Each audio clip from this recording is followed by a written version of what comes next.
Pertama itu kayak percaya dan tidak percaya, antara apa yang aku tuh gila apa enggak gitu Iya. tuh sih. Kalau awalnya sih gitu, jadi takut, jadi belum sadar kalau bener-bener indigo pada saat itu.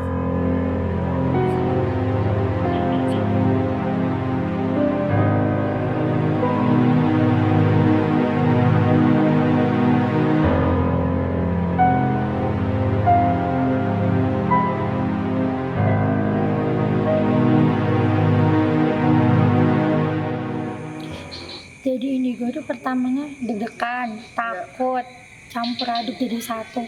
Pokoknya pertama itu kayak percaya dan tidak percaya, antara apa yang aku tuh gila apa enggak gitu Iya. tuh sih. Kalau awalnya sih gitu, jadi takut, jadi belum sadar kalau bener-bener indigo pada saat itu. Nah, kalau sekarang itu malah gimana, Mbak, rasanya? Kalau lihatnya yang wajar-wajar mah biasa, cuma kan kalau lihat yang serem apanya tetep takut lah, kan namanya juga manusia biasa. Tetep lihat Iya. yang gitu-gitu juga takut kan nggak Iya. kelihatan. Nah, awal pertama kali Mbak JP lihat itu gimana? Dan, bagaimana, ceritanya awal kali Mbak JP bisa melihat? Kalau pertama kali lihat sih dulu tuh belum tahu sih itu tuh sosok, orang atau yang emang orang gila. Soalnya dilihat itu ya, yang aku lihat sih ya perempuan, ya kusut badannya, pakai bajunya juga kotor, rambutnya pun juga berantakan kemana-mana. Kan kalau aku kan bilangnya kalau aku tuh dulu kan belum Iya. belum indigo ya, belum mengstatementkan kalau aku indigo. Jadi kan kalau lihat gitu, ini orang gila deh kayaknya, ini orang gila deh kayaknya, kan cuma gitu. Kan Iya. belum tahu ini tuh ternyata, tapi kok diem. Dan pada saat itu aku pernah lihat Iya. dia itu kayak tembus ke pohon gitu kan. Di depan rumah aku itu dulunya memang kayak pohon-pohon gitu. Iya. Dan aku kalau orang gila asli nggak mungkin tembus Iya, pohon iya, iya, pisang iya. gitu kan, nggak mungkin. Iya. Aku lihat, lah kok tembus, jangan-jangan. Tapi kan waktu itu kan aku kembaliin lagi ke orang tua. Aku bilang ke orang tua, Bu, aku lihat itu loh sosok ini. Tapi kan kalau orang tua dibilangin kayak gitu ke anak-anak kan paling anak-anak kan udah Iya, biasa iya, lihat iya, itu kan iya. gitu ya Iya. biasanya. Tapi ya gitu, tapi kok terus kok jadinya kok tambah ekstrim gitu. Nah, ekstrimnya itu seperti apa, Mbak? Dari lihat yang wujudnya kayak sampai kayak bukan orang, maksudnya tuh sampai yang jalannya merangkak Oh, gitu, iya. terus yang tinggi besar, sampai yang keluar darahnya banyak banget itu, sampai yang nggak ada kepalanya aku juga pernah lihat, sampai udah bener-bener takut deh pada saat itu kalau lihat yang gitu. Nah, yang nggak ada di kepalanya itu, jadi kepalanya, Nggak ada, bener-bener. Jadi dia tuh kayak pakai, jadi kayak perempuan. Oh, iya, iya. Pakai yang kan kalau lihat kayak gitu kan tembus pandang gitu kan. Merinding nih sampai. Aku sih lihatnya kayak polosan gitu, tapi Iya. nggak ada kepalanya. Entah aku belum diliatin kepalanya atau enggak. Tapi tuh aku lihat nggak ada kepalanya, cuma di daerah sini Iya. itu tuh kayak ada darah-darah Iya. keluar gitu. Dan itu baunya masya Iya. Allah, amis campur anyir gimana gitu ya Allah, Iya. baunya nggak enak banget pada saat itu. Jadi kalau udah Merinding nih. sosok itu lewat, kalau udah biasanya kalau diomongin datang. Iya, ngerasa Makanya harus gimana? hati-hati juga gitu, ngontrol. Jadi kalau udah ada dia datang nih, sosok itu ada, itu pasti baunya kayak anyir, bau Iya, amis campur jadi satu gitu, bau nggak enak lah. Nah, awal kali lihat itu kelas berapa? SD sih, waktu lihat jelas sih SD kelas 3-4an gitu ya, aku lupa tepatnya. Dan itu dilihatin awal jelas langsung dalam keadaan dia yang kayak apa ya, dia tuh pakai kayak bajunya tuh lusuh coklat kotor sama ada banyak darahnya. Dan mukanya itu tahu kalau orang Jawa bilang apa, kayak borok tapi di muka. Dan mukanya itu kayak ada korang-korang yang melekat gitu. Rambutnya kan sampai bawah gini kan, aku lihat dia tuh gini doang. Dan kakinya sama tangannya itu kayak tangan apa ya, kayak orang yang udah tua, kelihatan Ari-ari ini itu, biru-birunya iya, gitu kan. kelihatan biru-birunya itu, kukunya panjang banget. Mukanya itu langsung kayak muka penuh dendam lah apa tuh. Dia tuh gini, aku lihat otomatis mau teriak nggak bisa, mau gini kayak kan aku kabur Iya. itu dia langsung aku nggak ngeliat, jadi kayak aku lihat dari bawah kan, dari bawah itu aku lihat langsung sampai atas, mau teriak nggak bisa, mau apa nggak bisa, aku langsung kabur dong. Iya. Kabur, dan itu udah pertama kali lihat dengan jelas, itu langsung sosok yang gitu, jadi langsung kaget gitu pada Nah, saat itu. Itu sosoknya kunti atau macam apa ya? Biasanya Kalau- kan kalau kayak Kalau gitu sekarang kan kita bilangnya kunti ya, Iya. cuma kan karena dulu kita belum Iya. tahu, aku belum tahu itu tuh sosok apa sih yang aku lihat.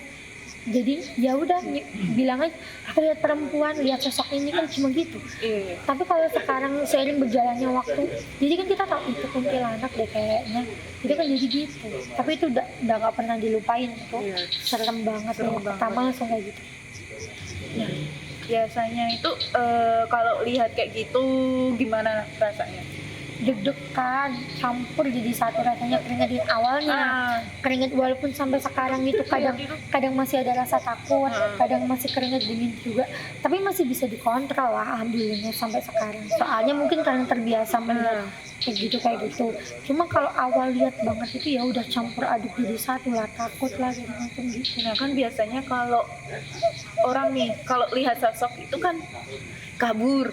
Nah Kabur lah, kalau aku kabur lah, kalau aku kabur. Awalnya kabur, kelamaan itu sebenarnya kan kalau orang yang indigo itu iya mereka mendekat ke kita karena mereka mau berkomunikasi dengan kita. iya Cuma kan kalau dulu awal pertama bisa lihat, kita kan kabur coy, dideketin sama sosok-sosok gitu gimana, orang nggak kelihatan, cuma kita yang lihat, tapi dia Iya. deketin ke kita, otomatis kabur lah, kabur. Mau teriak juga nggak bisa, kabur menjauh. Tapi kan kalau sekarang kan ternyata kita baru tahu ternyata mereka itu mau berkomunikasi dengan kita, mungkin caranya seperti itu. iya.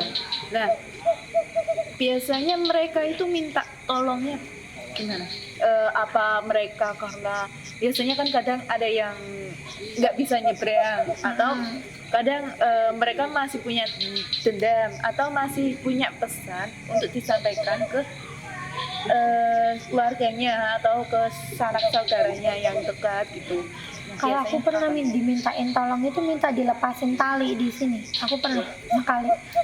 Terus Sama itu gimana ngelepasnya? aku nggak tahu. Aku nggak mau terlalu ikut campur Iya. urusan mereka, apalagi dengan mereka sosok-sosok yang mengakhiri dirinya dengan cara yang bunuh diri gitu.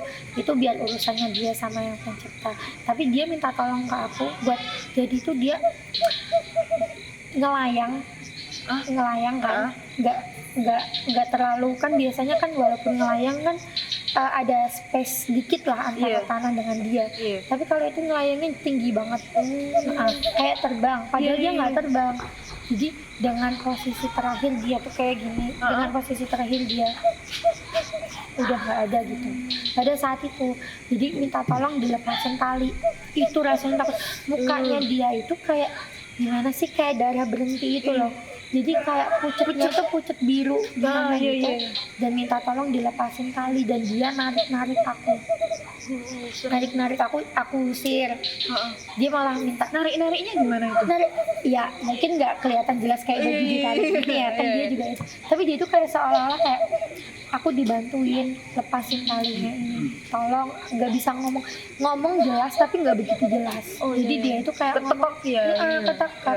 Jadi itu aku bilang, terus waktu itu kan aku benar-benar aku nggak mau ikut campur urusan kamu karena itu urusan kamu, itu kesalahan kamu. Jadi kan aku sebagai orang yang maksudnya aku hanya di sini hanya bisa mendengarkan, jadi pendengar yang baik lah buat dia. Gak mungkin dong juga tiba-tiba aku ngelepasin itu, kan itu biar tanggung jawabnya dia sama yang pencipta. Waktu itu dia malah kayak gimana ya, kayak ngambek atau apa sama aku, jatuhnya malah jadi dia mau minta aku dia mau minta aku buat nganterin dia pulang ke dimana tempat asalnya. Jadi waktu itu tuh aku lagi OTW, dan dia itu ngintilin dari jalan kan, ngintilin dari jalan, dan dia ngintilin dari jalan itu ngintil sampai ke rumah aku. Dan karena aku nggak mau ngelepasin itu sampai rumah aku, dia minta tolong aku. Karena nggak mau ngelepasin, dia minta aku suruh nganterin dia ke tempat asalnya. Nggak mau dong, datang sendiri aku yang suruh nganterin, kan nggak mau juga. Aku Mana Mbak? dari jalan pokoknya di Pantura. Pantura lah pokoknya, masih di sekitar Pekalongan di sana.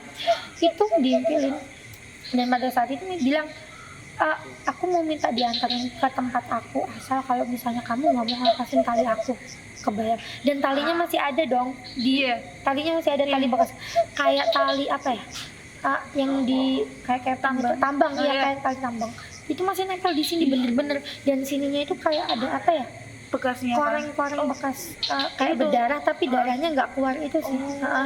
Itu kan bekas lilitannya itu kan talian. Ya, itu masih nempel di sini. Dan aku pada saat itu suruh nganterin pulang, aku udah cuek, aku diamin aja. Dan pada saat itu aku sih sempat ngusir, maksudnya kalau aku masih bisa diajak dengan sopan, Iya. maksudnya disuruh dengan sopan sih nggak masalah. Tapi kalau udah sampai dia kayak berontak ke aku, apalagi sampai kayak hampir melukai aku ataupun kadang kan mencelakakan lah. Iya, kayak iya, gitu. iya. Kadang akunya jadinya main kasar ke dia, jadinya minta didoain ataupun apapun itu, pokoknya apapun kondisi dia aku tetap doain yang baik-baik. Bagaimanapun kan juga kita kan sebagai manusia kan ngasih energi positif Iya, juga iya, biar iya. mereka berproses dengan cepat kan. Iya. Nah, buat teman-teman ini ada sedikit pesan. Nah, misalkan kalian punya masalah, ceritakanlah ke teman-teman dekat kalian. Iya, nggak ada salahnya curhat ya. Ya, daripada kita memilih jalan yang Kependem. gitu. Soalnya biasanya sosok-sosok yang dengan aura-aura negatif ya teman-teman. Iya. Kalau biasanya itu mereka mendekati orang-orang yang memang benar-benar mereka itu dalam keadaan down. Nah, Kenapa? tuh. Nah, kenapa bunuh diri itu banyak? Karena dia itu sekarang bunuh diri kalau rata-rata dari saya mendengarkan cerita nih Iya, iya. dari sosok-sosok ini. Kebanyakan juga putus cinta. Iya. Putus cinta gara-gara depresi. Iya. Yang narkoba kan juga ada Iya, yang iya. sosok-sosok gitu. Dia nggak punya tempat buat cerita, buat curhat ke temen atau kemana. Jadi dia pendem sendiri. Dari dia pendem sendiri, terus jadi dia depresi, Iya. stres, bingung caranya gimana. Saat dia stres, terus kan dia sendirian tuh Iya, otomatis. Datang tuh Iya. sosok-sosok yang memang dia itu bisa jadi mengakhiri hidupnya itu dengan cara seperti itu juga. Terus jadinya ke deform, jadinya dia itu Iya, kayak iya. mengulang kembali kesalahan yang sama gitu biasanya. Dan kalau dia imannya nggak kuat atau gimana, pasti sebaik-baiknya jin, sengikut-ngikutnya sosok-sosok itu dengan kita, pasti dia bunuh diri aja, pasti bilang gitu. Iya. Sebaik-baiknya mereka pasti menjerumuskan, jadi tergantung kita bagaimana memilihnya antara dia. Kalau misalnya udah sampai kelewat batas, ya udah nggak usah di itu, diam aja. Yang penting kita tetap pada pendirian kita aja gitu. Jadi pesannya sih kalau bisa curhat ya Iya. sama temen atau sama siapa gitu. Nah buat teman-teman nanti kalau punya cerita-cerita mistis, pengalaman-pengalaman mistis gitu, Iya. nanti kalian bisa langsung follow Instagramnya di @penelusurmalam, terus nanti bisa langsung DM dan nanti di sana kalian bisa langsung temuin kita, nanti kita bisa curhat-curhat bareng Iya, gitu, ngobrol-ngobrol bareng tentang pengalaman pribadi kalian yang angker-angker di tempat angker ataupun misterius gitu.